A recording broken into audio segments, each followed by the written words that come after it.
Uzoq reysdan so'ng biroz dam olib, yana kunimni o'zim yoqtirgan makiyaj jarayonim bilan boshladim. Bu gal esa reysga emas, dugonalar bilan uchrashuvga.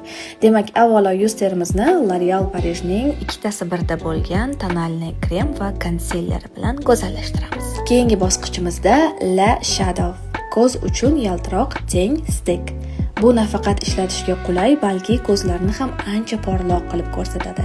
Suvga chidamli teleskopik tushi esa kipriklarni yana ham uzun, qalin qilib ko'rsatadi.